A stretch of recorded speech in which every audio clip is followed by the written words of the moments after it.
Hmm. Good morning, good afternoon. I'm delighted to have just had a few minutes of silence with Dr. John Rogers, who joins us today for this, what's hopefully going to be a incredibly valuable, insightful, fun, entertaining episode as we tackle stress in men and women. And I felt it was really important to roll in somebody who would have had a huge amount of experience of dealing with stress in people generally and dealing with stress and challenges in their own life. And I don't know why, but for me, as soon as you put the title doctor in front of somebody's name, I just tend to listen a little bit more intently.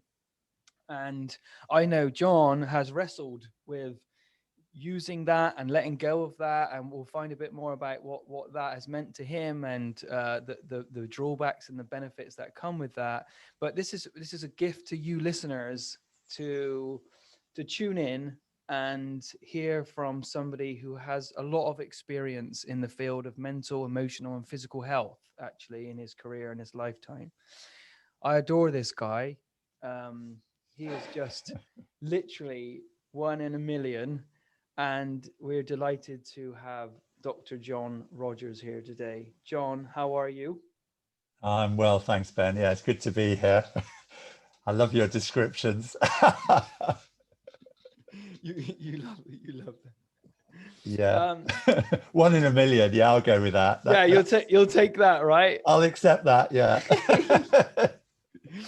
So we'll refer to John just as John here, and that appears to be his preference. I met John about, oh my gosh, 5 or 6 years ago when I was holding groups at my home in Bristol, sort of emotional, spiritual recovery groups, you could say.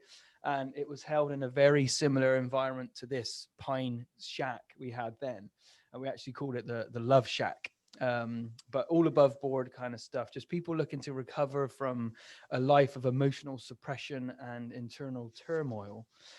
So John is now a granddad and a father. He's worked as a GP in Bristol and was a city councillor, don't you know? Um, but the backbone of John's life is not his career, it's his beautiful wife, Byrne. She is the person that holds all of this madman together. They've been married for over 40 years, and they've got 4 children and 5 grandchildren, which are just all a huge blessing and a challenge in John's life. Mainly the older children, the challenge, right, John? And Sometimes. he knows a lot about stress, mainly his own from his own admission, and occasionally he helps himself and others around him. He's really a beautiful soul. So welcome, John.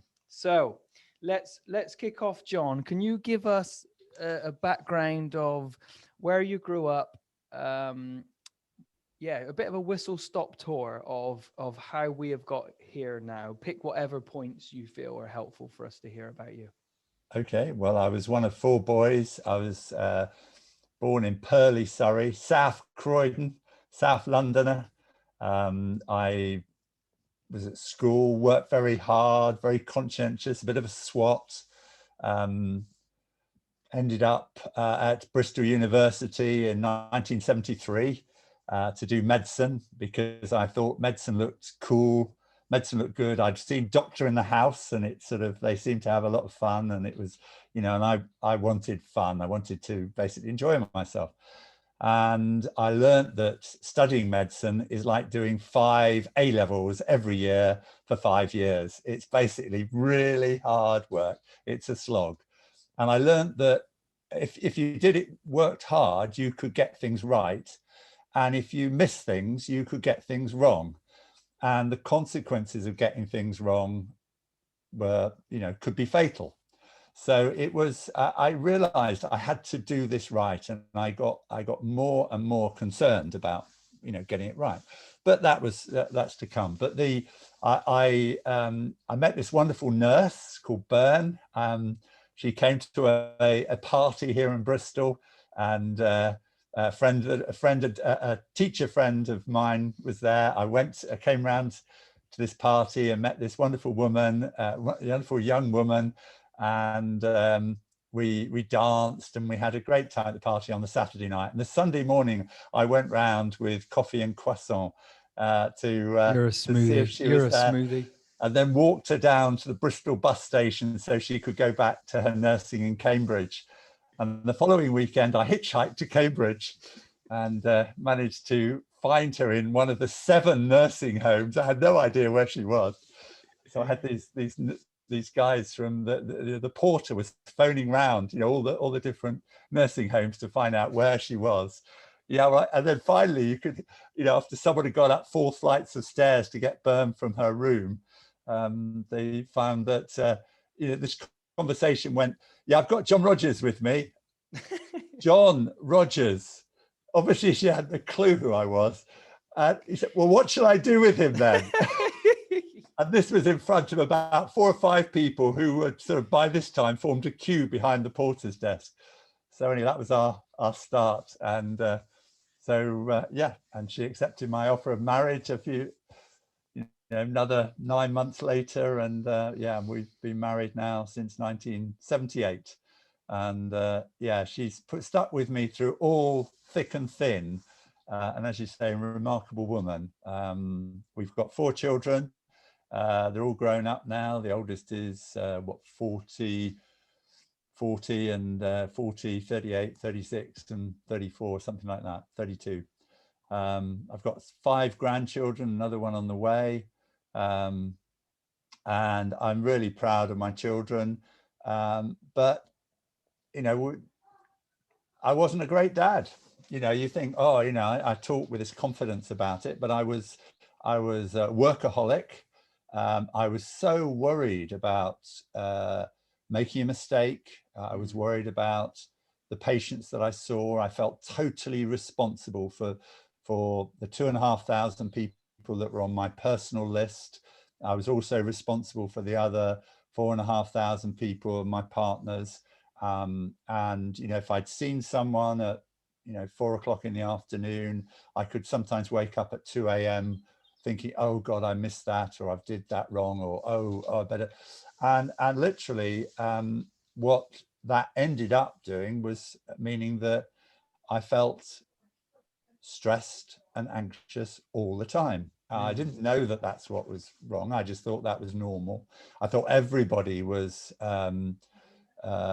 conscientious and hardworking like I was, and I really worried what people thought of me. And the only time that I felt relaxed at all was when I'd had a few drinks. And that started at university. Doctors, medical students drink a lot. Yeah, I was no exception. I can remember walking across the Downs at 4 a.m. after a lock-in in one of the pubs in Bristol, and then I prided myself by getting into work at 9, into lectures at 9 o'clock the following morning. So I functioned. I worked okay. I tended to drink really at weekends and on holidays, and then it became more frequent as I became more and more stressed and didn't know how else to handle that. I was arriving home, opening a bottle of wine. I would share my wine with my wife. I give her a small glass, take the rest of the bottle up to my office, up into this room here, and finish it off, and then go down, get another bottle, finish that off. And that level of drinking of 2 bottles of wine every night went on for probably about 6 months. I was still working. So John, just you're not, were you given any guidance from your superiors about this, or was it just the same scenario that so many of us get stuck in, that you're just almost terrified to ask for help?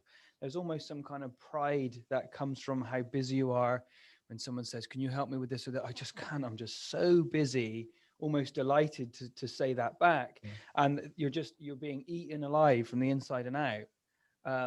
And so you didn't have any support. It was just to get your head down and keep going with it. That's exactly right.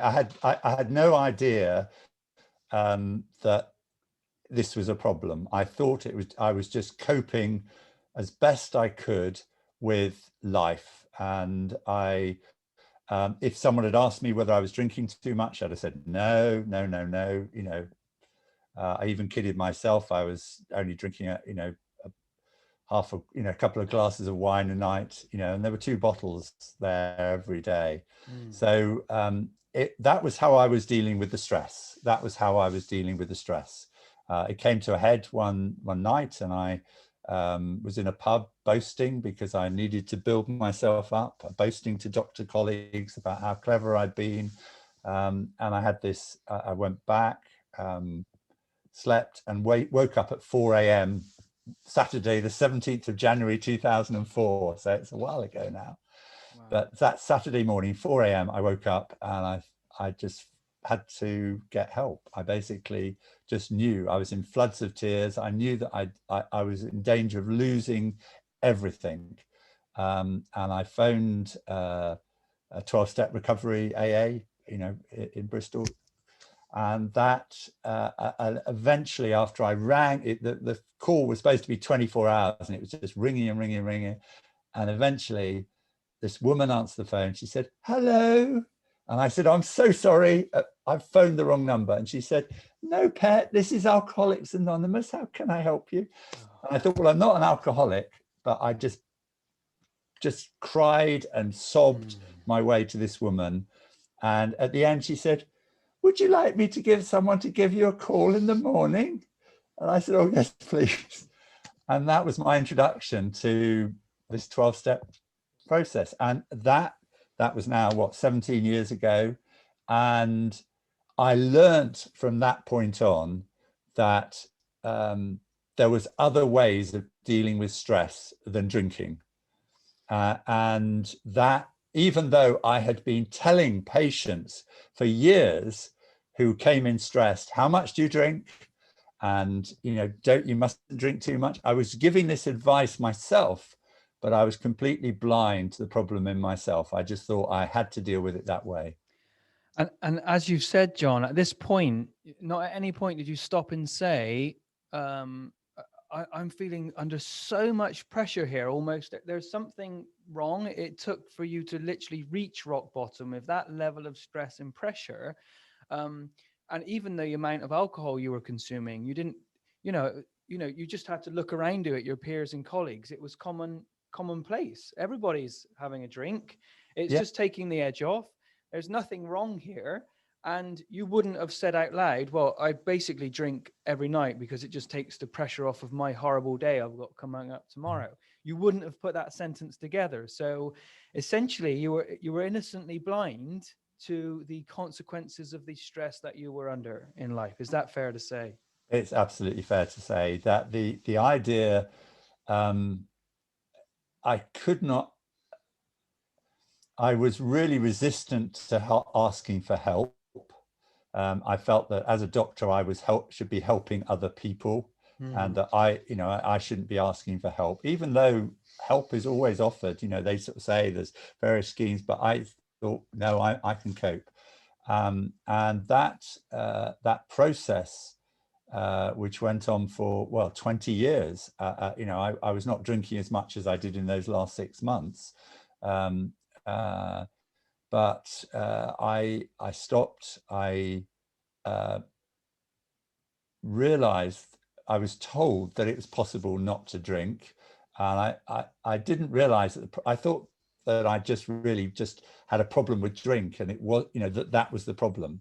I didn't realize it was actually a problem I have with my emotions, my feelings, with asking for help, for feeling vulnerable, all those things I'm talking about now. I had no idea about. I diagnosed them in other people because that's what I'd been taught. I'd been taught to be a proper doctor, a holistic doctor, look at people's physical feelings, emotional relationships, but all the sort of different aspects, mental, physical, emotional aspects of their whole being. And then, so if someone came in with backache, you ask them about their stresses, you ask them about how they're feeling. Are they tense from depression or anxiety or stress? What's their job like? All those things which, were in a checklist for GPs to ask patients and inquire. And those things I just couldn't apply to myself. I didn't even think of applying them to myself.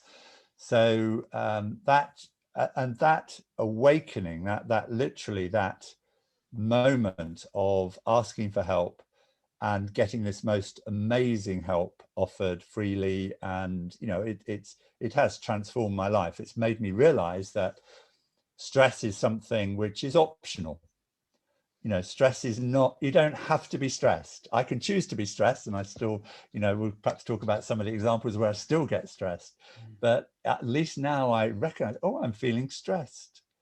Oh, I'm feeling irritated. Oh, I'm feeling angry. I recognize these things now in myself.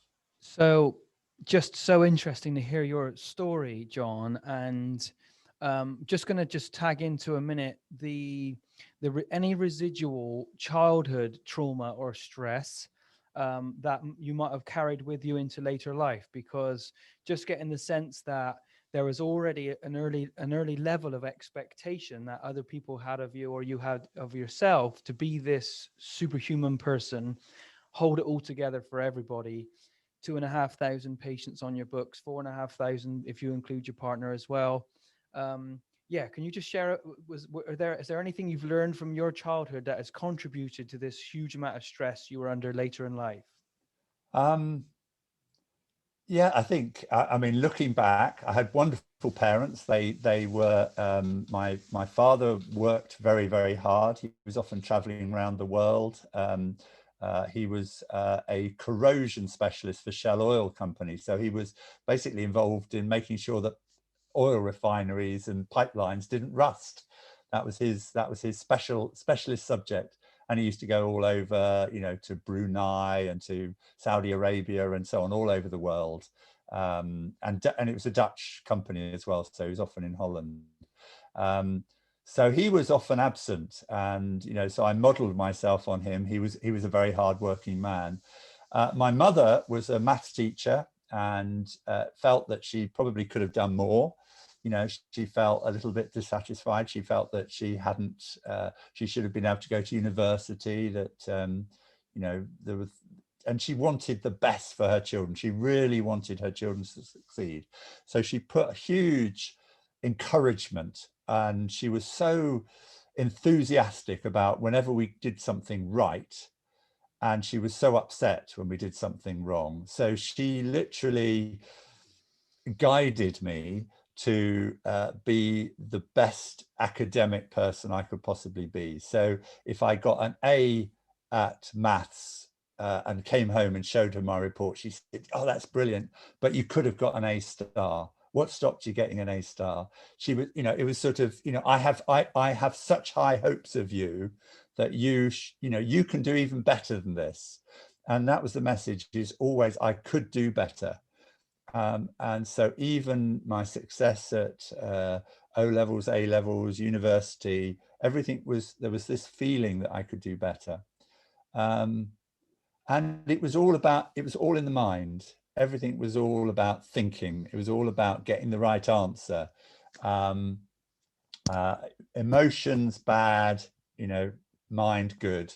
Emotions dodgy, don't go there. Emotions as a doctor, oh no, you don't show your feelings to your patients. You don't show that you're upset. The few times that I did, it was just beautiful. It worked fabulously. A child of 3 who was dying, a child of 3 dying, and being there. I choke up now. Yeah. That was when I was still drinking, and I could share that emotion with those parents, and we spent time together, and they gave me so much. And that little child. So, the emotions were there, but they had to be pushed down. Those emotions, because it was actually about logical thinking. It was about getting the right diagnosis, the right treatment. If I got the wrong treatment, I didn't refer, I gave the wrong, if I did the wrong thing, people could die. And I Mm. had this huge feeling, which I became aware of, that that was not serving me or serving my patients. So my anxiety would have transferred to those patients. They would have known that their doctor was worried about them. What they perceived it as is Dr. Rogers is a wonderful, caring doctor. He's really worried about my daughter. He's really caring for them. So they would have said, and they often said, "You're a wonderful doctor. You are beautiful. You know, you are so good. You know, I can't believe that you." You know, I mean, I can remember waking up one night at about 2 o'clock in the morning and remembering a child I'd seen at 5:30 in the previous evening. And I basically thought, I think I might have missed meningitis with that child. They had a temperature, they had a headache, they were, you know, they had symptoms which could be meningitis. I'd checked them over, I'd examined them best I could, and I decided no, they didn't. I'd advised paracetamol, so come back, you know, da, da, da. But I had this awful feeling that somehow I'd missed it. So I literally got out of bed, drove to the surgery, collected the notes out of, you know, got the notes to find out the address of this child. I then drove round to their house, knocked on the door at 3 o'clock in the morning, and they, you know, bleary eyed came to the door. And I said, I'm sorry to call at this time, but I was just coming to see someone with a heart attack round the corner. A lie. Mm. I basically lied to them, pretending that I was, and I just had this feeling that I should come and check on, you know, little Anna or whatever her name was, you know. And they said, "Oh, doctor, that's so lovely of you, you know, fantastic. No, she settled down fine. We took the parent, you know." And basically, so my anxiety was so great that I was carrying my patients even when I'd stopped seeing them. And I did not realize how damaging that was. I just thought, you know, and people and the patients would tell me, "You're wonderful." So I got this feedback saying, you know, "Oh, you're a fabulous doctor." But Mm. actually, I was so stressed. I was taking it out on my family, my children, my wife. I was drinking, all those things which were because I had this wrong perception of how important it was to please other people, to be. I saw my validation as coming from others, not from myself, and that. And so I'm just so grateful for your brutal honesty and vulnerability. It's incredibly rare, and people can't hear enough of this because this isn't a normal conversation that people have. People think that you should have to go into very deep therapy to have these kind of conversations. For me, I'm an advocate of making this level of depth and trust and openness commonplace, because you're Yeah, describing you're describing your own slow and awful spiritual and emotional death during this life, almost living a half life. And the alcohol was really a symptom of a much bigger problem. You're caught in this horrible place of feeling responsible for everyone and the horror that comes with that, and then treating people in your wholeheartedness, but then getting some the kind of praise you were getting back was the glue that held you into the profession. yeah, Because, all right, I'm stressed now, I feel exhausted, I've lied, I'm not being myself, but I've gone and checked on little Anna, and then they gave me this lovely touch on my face of, wow, you're a wonderful person. I get back in bed exhausted, I snap at Burn, I snap at the kids, but my work, I'm flying with my job. yeah. And how did you, that must have been such a wrestle for you, John, that you must have been present too. That's the journey I've been on. I mean, I you know, with my sponsor and doing these 12-step thingies, which I had no idea anything about before. You know, I'd always avoided all the talks about alcohol because I thought I've got a bit of a problem with alcohol. Not an alcoholic, of course. I've just got a bit of a problem. And yeah, so it was that journey of recognizing that if I'm anxious, if I'm stressed, there is a reason for it. That actually addressing that reason is much better than attempting to dampen down that feeling, and that feeling is there telling me that something's not right. And I've slowly learned, and it's taken me, I mean, I'm talking like this now 17 years on, so it's I have much more awareness. I now see that, I used to wake up every single morning before I went to work feeling anxious, whether I drunk the night before or not. I just thought that was completely normal. I was anxious about what had happened the day before or the week before or the month before or the year before, and I was worried about what was going to happen today and what was going to happen next tomorrow and what was going to happen. I was always worried about the past and the future, and I was not just sitting there in the present. I just, the present, I was either in the past or in the future. And now I recognize that feeling of anxiousness, when I wake up and I sometimes do feel anxious, I can then think, what was it that's making me feel anxious this morning? Oh, I'm worried about this thing in the future. Oh, I'm worried about what happened yesterday. And usually what happened yesterday is that I was unkind to somebody, or I miss, I'm still not completely honest. I basically say things, it's just ridiculous. I'll say the most stupid things, even though, I'll sort of say, I bought this shirt at Marks and Spencer's, and it was $29.99, and it was actually $35.99. And I'll say it's 20 because I want you to think that I got a bargain. It's this sort of crazy head, this head that tells me that if I impress you, I'm better.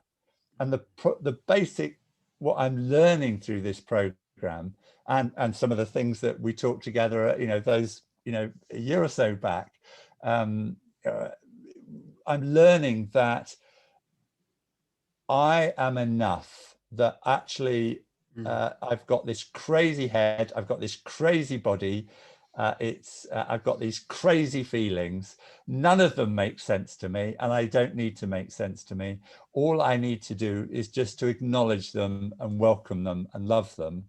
And with that, I can show others how to honor their crazy bodies, their crazy thoughts, their crazy feelings, and love themselves.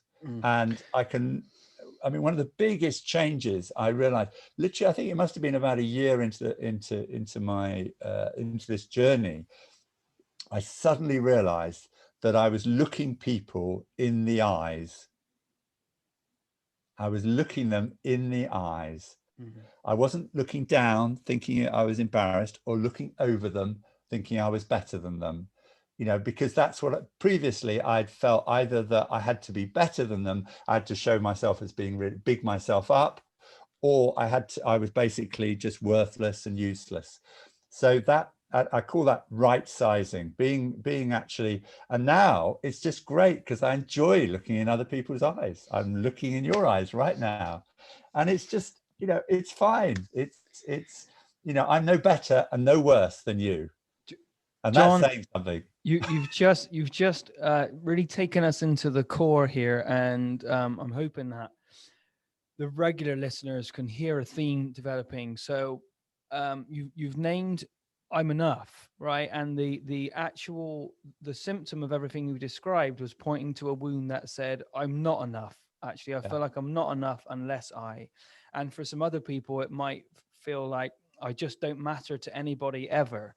They're two pretty heavy core wounds. So somebody, if you could take us a step back to how stress/depression was dealt with when you were a GP. So you've got someone who's just walked in, you didn't know back then, but you know now, someone's walked in, I'm feeling anxious all the time, I don't want to get out of bed, life's just not going my way.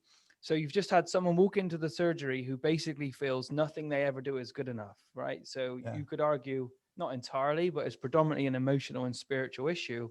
How were you instructed to treat that patient back then? And then let's get on to how you might help that person now with what you know now. Okay, well, certainly back then, the emphasis was on taking a history, examining them, doing tests, identifying what symptoms they had. So the main thing with anxiety and stress was, is this depression? Because that's, depression, we used to encourage drug treatment. Anxiety, we used to encourage, get over it, really. I mean, but or go and see a counselor if you're really, really desperate. It changed as I went through my career. So, literally, and it certainly changed in my approach to people as I made this journey. So I changed as a therapist in that journey. But initially, it was all about identifying the symptoms, the possible causes. So I'd look at the things like work, money worries, friends and family, relationships, health, all those things. In other words, could we find a cause why you're anxious? And often people said, yes, it's because my husband's lost his job and he's at home all the time and it's causing lots of friction and so on. So you could identify those and perhaps suggest, and I mean, my looking back, it was almost embarrassing. It was always, I felt that my job was to signpost people to others, so, oh, well, if your husband's at home and he's not got a job, well, have you thought about marriage guidance? It was it wasn't, whereas in my last 10 years of practice, I would basically perhaps offer to see them both and encourage them to talk. But then it was sort of, yes, I've decided you don't need an antidepressant, but you do need to deal with the problem, which is obviously your relationship with your husband. So go there. So it was very much, I was attempting to get the right answer and push them off in that direction. And I see that now with doctors and nurse practitioners and some therapists now. It still feels like, oh, you want to protect yourself against COVID, go and get a vaccine, or you need to, you need to do this. It's all sort of telling people what they should do rather than sharing a journey with them with a bit of knowledge, background knowledge. And telling me what to do usually means I do the opposite. I did not appreciate being told what to do. And what I love is the idea of just sort of getting alongside somebody and journeying with them and asking them what their solutions are. And they're things that I learned from my sponsor. I mean, he's a, he was a call handler, literally, I mean, I've learned so much from that man. We spent many hours together going through these 12-step things. 12-step programs you can do for all sorts of things, alcoholism, drugs, food, sex, gambling, shopaholics, debtors. I think there's about 130 or 140 different 12-step groups. But the bottom line is it's about reflecting with another person and hearing others describe what they're doing, which is one of the reasons I can talk so openly, is because people have talked with me so openly in those meetings. And I've learned that it's actually, there's nothing anyone else can do to harm me. I'm safe.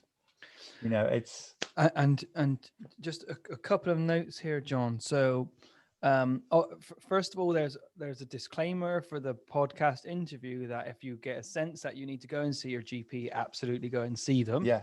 This is just a way, and having a conversation about a way that might work to just help some of you open some doors, first and foremost. So coming back to the treatment, the way I was raised, you've got a problem with the body, which it is often in the beginning difficult to discern, is this an emotional issue or a physical issue, or is it a mental health issue? You go and see your doctor, they'll tell you what's wrong with you, they'll give you something to take, and then the problem solved. That was the way I was raised, and that was what I was prescribed. Obviously everyone around me doing the best they could. And the question for you is, when you're opening up these kind of conversations and opening these doors up for people, there's a huge, it can feel incredibly weighty with regards to the responsibility one actually needs to take for their own healing, their own self-care, their own learning, their own education about their emotional, mental, and physical health. So, what was your experience of revealing some of that responsibility to people? Yeah, I mean, I mean, lots of different views. I mean, some people were really grateful to be sort of have that sort of approach, having a sort of open, here's a few suggestions, they might be useful. Other people said, yeah, but what would you do, doctor? What do you recommend? What do you say I should do? And that was, both, I could cope with both of those things, whereas before I was tending just to be the doctor who gave the advice, and if you didn't take it, well, that's on your shoulders. And it was sort of, I felt that it was sort of that approach. But now what I realize is, feelings and emotions are signals. They are not just a feeling, even a feeling of pain. It may be a sign that there's something not quite right with the body, with the way you're walking, with the way you're sitting at the desk. It may be a sign, early sign that you've got something serious going on. I described, I had the idea that anybody coming to the doctor comes with two things. They come with a symptom and an idea of what that symptom means. So they already have a meaning aside to it. So seeing someone, say, with a sore throat, now the logical thing is to think, the doctor sometimes thinks they're coming with a sore throat. My meaning that is they want some antibiotics. And I know that sore throats don't usually need antibiotics. So immediately we're setting, I'm not listening to you and you're not listening to me. And that really came to, the example that I give that really came to a head was when someone came to me with a sore throat, and I approached it differently and said, is there anything that bothers you about that? And this man basically said, yes, my dad had a sore throat before he got throat cancer and he died. So me prescribing penicillin would not really have found that little nugget. And as soon as he said, as soon as he said that, I thought, that's what it means. It means, do I have cancer? Is this the first sign of cancer, doc? That's what he wanted to know. And, the chances of it being the first sign of cancer is tiny, tiny, tiny. But we could talk about it. What does cancer mean? What is it? Tell me about your father. What happened to it? And you suddenly realize that there were failures in the treatment. The doctors did let that, there was sort of, he wasn't referred. And, you get all this very rich history, stories from people, which can open up. And as opposed to just, I'm not going to give you some antibiotics, which would have so demeaned that conversation. And yet, I mean, I say that now, but I'm sure there were many thousands and thousands of conversations where I missed that. I did the best I could. And you often say you've taught me several phrases. Everyone around you is doing the best they could. And the other thing is, no is a perfectly good answer. And those two things I will hold with me forever. So, but literally everyone's doing the best they can. And I don't say look back on it, but I realize that that doesn't mean to say, even though those things happened, there's a saying in AA that sort of look back, but don't stare.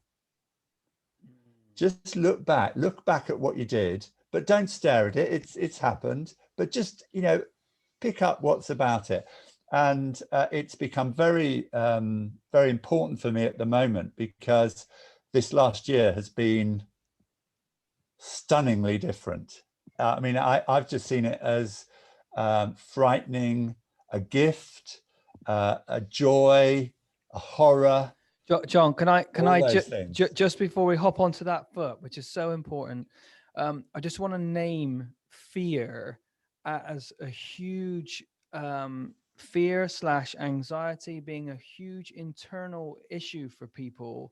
and it just left untethered can just wreak havoc. um, and fear can you can experience fear for a whole myriad of different reasons. you did it was so helpful when that patient came to speak with you and had a problem with his throat, and you asked him such a beautiful question to open that door for him of, is it your physical throat that's a problem for you right now? Or you didn't say these words, but, or is it your huge fear that this might be the start of cancer, which led to a plethora of different helpful conversations that he could have and examine different avenues of where his fear shows up and holds him hostage. And like you said, that the actual physical symptom, there was a tiny percent that it could, and it still could have had a relationship with that. But in terms of what was creating his misery, distress, discomfort, for his life is actually his fear. It's not really the sore throat. And fear is Yeah. such a great liar and so well hidden and wears so many different disguises. And that's all. I just would like you to respond to that, and that's going to, I think, Yeah. lead us on to the next conversation. Yeah. I mean, fear is. I mean, fear. I didn't realize that I was afraid. I had fear all the way through that. Fear of making a mistake, fear of being thought of as not being good enough, fear of people judging me, fear. My life was absolutely full of fear, and yet I didn't know it. I couldn't name it. I hadn't any idea of it. Now, when I feel fear, like I said about the anxiety, when I feel, and anxiety is another name for fear. Stress is another name for fear. Palpitations can be due to fear. There's all sorts of symptoms of fear, which but what I learned now is they are a message for me.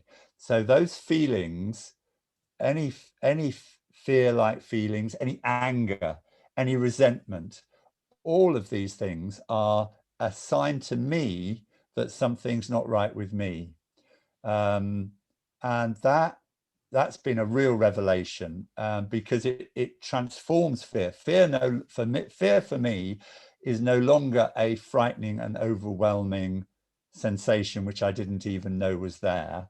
Fear is now something which I face daily, and I acknowledge it and I welcome it. I say, there's a little bit of me that's fearful. I mentioned before we started the conversation, I'm a bit anxious about doing this broadcast. I sometimes overshare, and I've certainly done that this time, and that's okay. The fears are, having a fear is a signpost to me, a signal to me that there's something that I need to explore. And when I explore it using the techniques I've learned and some of those techniques you've taught me, when I explore that, I can understand it and I can resolve it, and I can heal it.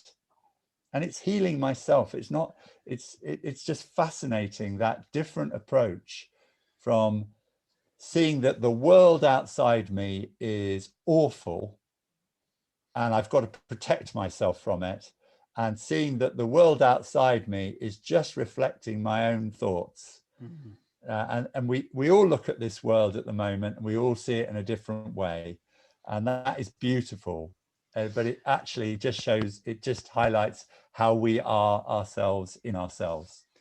It's like you just said, there are so many different manifestations of fear, and I can't think of a single person. Maybe there are some that like fear, but fear is, as a natural state, is uncomfortable, and most of us just don't like it. So we react to that discomfort with closing the door, with suppression, with denial, with hiding, with running away from, with getting angry, with using pornography, using alcohol, using any one of the ways to self-medicate that you've described, and there are so many more. And then we don't deal with fear. We actually just skirt our way around it. And as you've just shared with us, John, opening your heart and opening dialogue about how afraid you are can be instantly liberating and instantly dissolve fear. So Kerry and I said, let's sell the house. Let's go on a tour around the UK because we're sick of being told what to do. So we're just going to live in as free a way as possible, get some tattoos on our cheeks and stuff. And we said, let's get a caravan. Yeah, let's get a caravan. I don't know anything about a caravan. So essentially, I'm going to be towing, didn't have a license to even tow, never towed anything, a 6-berth caravan, which is a house on wheels. So it's got plumbing, it's got electrics, it's got a toilet, it's got a shower, it's on wheels. So you've got could have mechanical issues with the brakes and wheel bearings. And I didn't really ponder any of this when Kerry and I were just doing cartwheels around the living room, thinking about our free life. And I denied a level of responsibility, and I denied all of the information that I would need to learn to become a competent caravan user, right? I'll get to the point in a moment. And I know so many of you are probably listening are already competent caravan users and are just sort of holding your head in your hands. So I denied it. But the truth is, I said to Kerry just this morning, I have felt such a huge sense of stress thinking that I should just know everything there is to know about caravans, and I should just know that because I've got a penis and some pubic hair, and I'm a guy, and I'm a father, and I'm a good husband. So yeah, we just say Ben should just know. And the truth is, I don't know. And here's the thing: I acknowledged to Kerry this morning that I feel stupid for not knowing, and I've hidden that. And as soon as I named I feel stupid for not knowing, she just I feel emotional now. She just looked at me in this way that just holds me so beautifully. Yeah. And that's me just asking fear to come out of the cupboard and just come and stand next to me, and we just held hands. That doesn't stop me feeling stupid, but it gives me a sense of everything's going to be okay, and I'm lovable, and I'm bigger than it, rather than the stupid feeling being bigger than me. And and that was me just sharing how fear can still play a part in my life. And I just deny, keep going. And then all of a sudden, like you said, the signals that it's sending you as a message, I'm thinking, the way I feel is not right. And there's a reason. And one of the contributing factors is I feel stupid about darn caravans, but that's okay. And it didn't feel okay before I said it and named it. And you and I have had a huge experience in personal development world, 12-step programs, etc. So we have become, actually, John, love to have your response. We've actually become well practiced and had retraining to have these kind of powerful conversations to lead an emotionally and spiritually liberated life. And that perhaps is one of the main contributing factors, that even though we still have fears, even though we still have anxieties, we can open our mouths and we feel that we are worth just sharing exactly where we are and exactly what we've got coming up without needing to excuse it, feel bad about it. And that is a life-changing experience. Just I'll let you respond to any notion of that. Yeah, I mean, it's definitely that idea that I mean, when I went like this, be in my head, emotions down. It was basically, I now know that the underlying emotion was fear. It was that push the fear down. And now letting the fear up, I feel, my body feels relaxed. I feel confident. I feel engaged. I feel I feel I'm safe. Whereas before I had to, I only felt safe if I could get rid of the fear. Now I feel safe, and I just know that I can.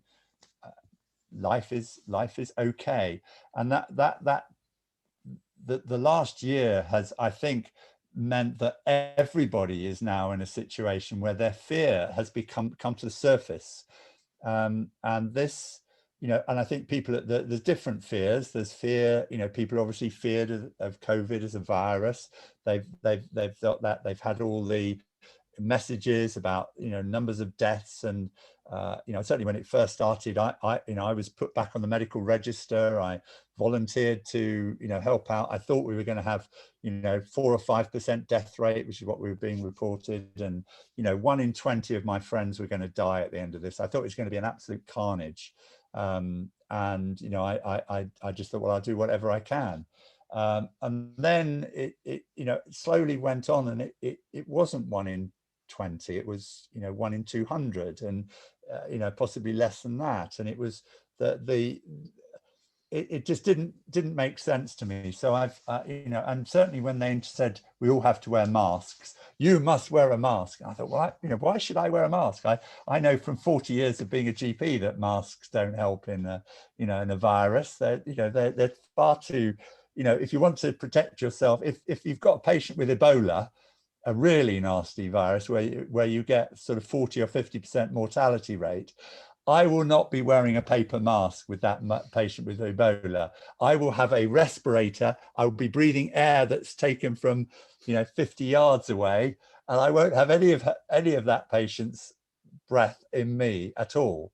So the idea that a little sort of mask or cotton mask will make any difference, and then they suddenly in July introduced that, and I thought, this is bizarre. Why are they doing this? And as soon as I asked the question, why are they doing this? It then sort of, fear. It was fear. It was the fact that, we've got to behave. And then there's been this awakening of all the possibilities. And I've sort of had to question everything that I believed about medicine and pharmaceuticals and treatments and so on. I question vaccines now, and people say, well, oh, you're an anti-vaxxer. Well, no, I was a vaccine enthusiast all through, even all the way through my medical career. If a woman came in and said, I don't want my child to have their childhood vaccines, I think they're dangerous, and I say, no, not at all. They're worse you'll get is a sore arm.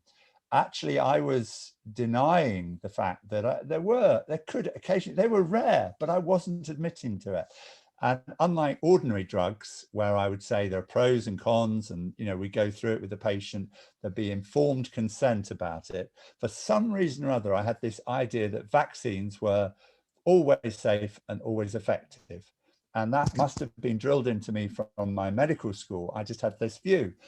And since this has happened, I've suddenly thought, well, actually, they're not always safe and they're not always effective. And yet we're being told now, yes, they are always safe and they're always, and, millions and millions of people are just going along to get this wonder. I mean, what almost certainly is an absolutely incredible technological advance of sort of mRNA experimental vaccine, which, is gene therapy, which will get your body to produce these spike proteins. And it's amazing what they've done in such a short pace of time. And I, as a scientist, I love that.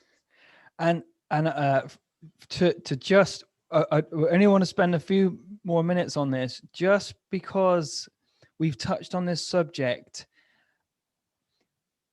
Pay attention to how you're feeling and what's coming up. Right, we've just touched on the subject of coronavirus.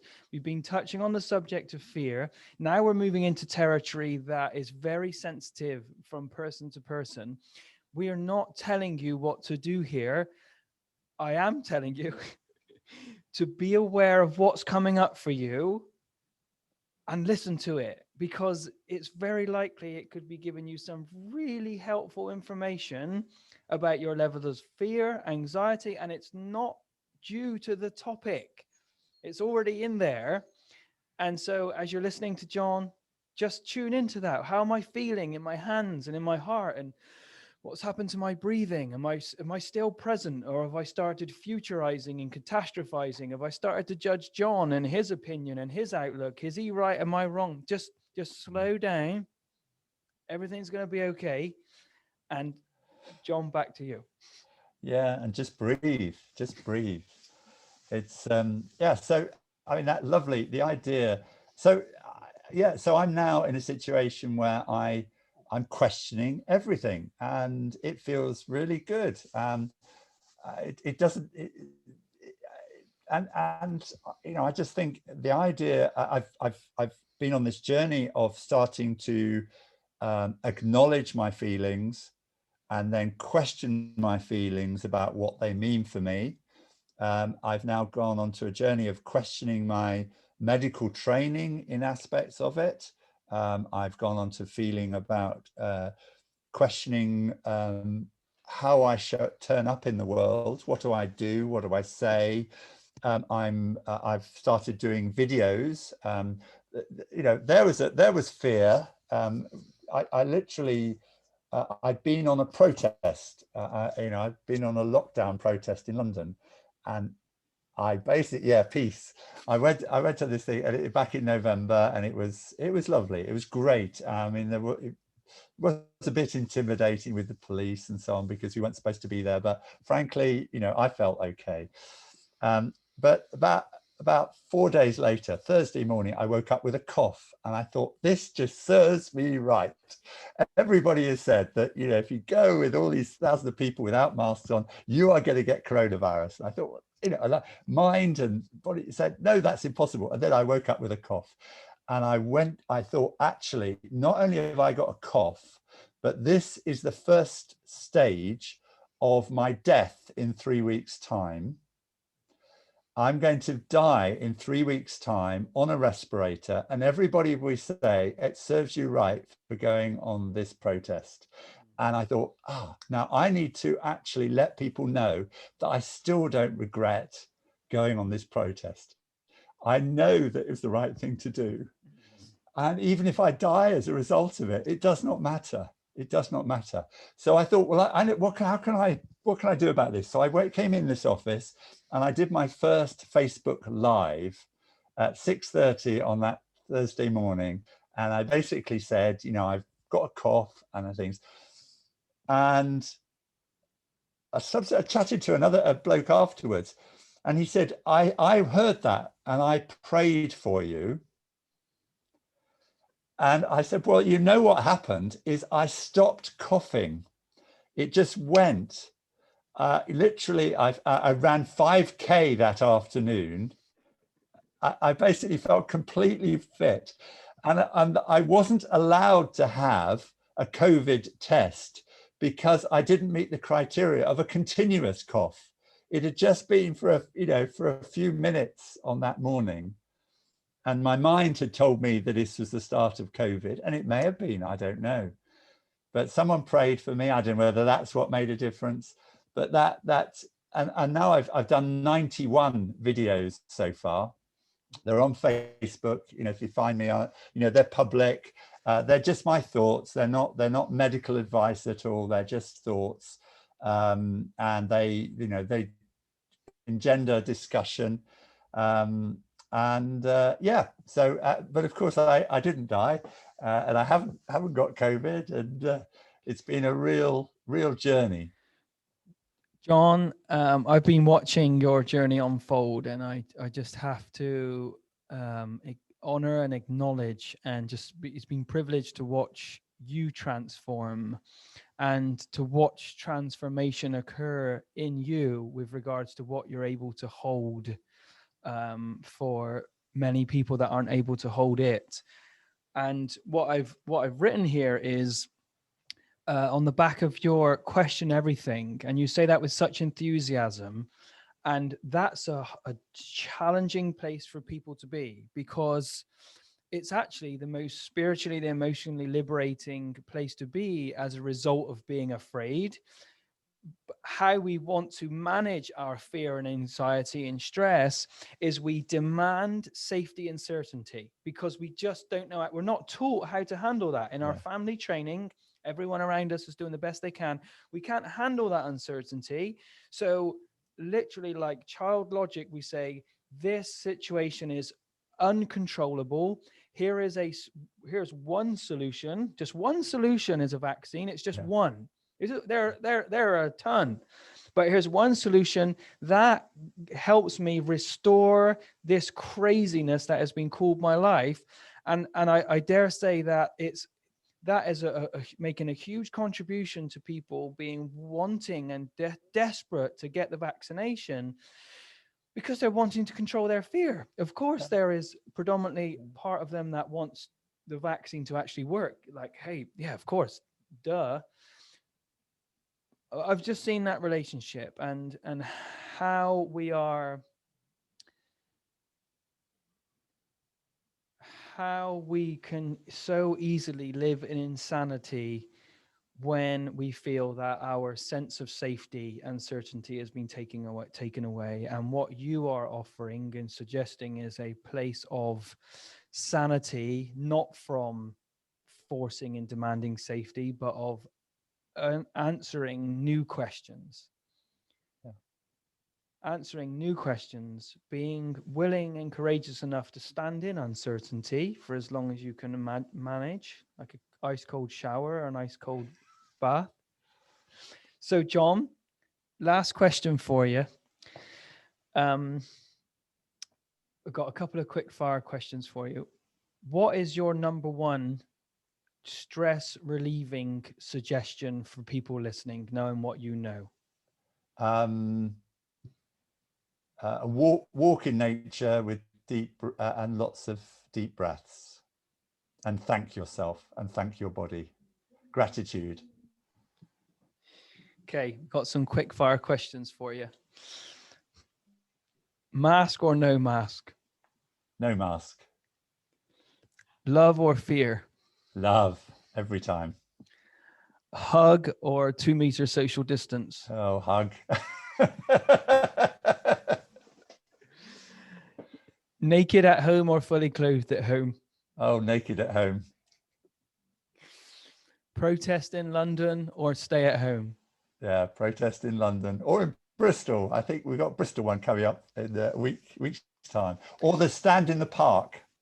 Stand in the park every Sunday, 10 a.m. Lots of parks. I've been winding Kerry up about that. I said, I'm going to go to Lydney Park near us and I'm going to roll around in the park. What do you think they'll say? And she just cast me this look of, I don't know why I married you. There's something seriously wrong with you. Are very sensitive, quick fire question. Are the government doing the best they can or not? Yes, they are doing the best they can. Absolutely. That's been perfect. John, have you just got any final one-liners for us before we hang up here? No, it's been good talking to you, and I've enjoyed it. It has been fun. I love your daughter's suggestion that what do parents do if they're grumpy? Should do if they're grumpy, and she says go and have fun. I mean that, out of the mouths of children, young babes. Yeah, part of me was expecting her to say, "Go and see your GP, Daddy." You know that John Rogers. Why don't you give him a call? No, it just tuning in to that intuition of duh. So yeah, let's all go and do some more of that. Thank you, John. Thank you, Byrne, for rolling you out here. It would be a beautiful conversation to have Byrne here at some point. Wonderful woman. So yeah, love to you both. Thank you so much for your time. This has been Ben. Just brilliant. So have a great day, buddy. Yeah, Thank you, and John. you, all the best. See ya. All the best. Bye bye.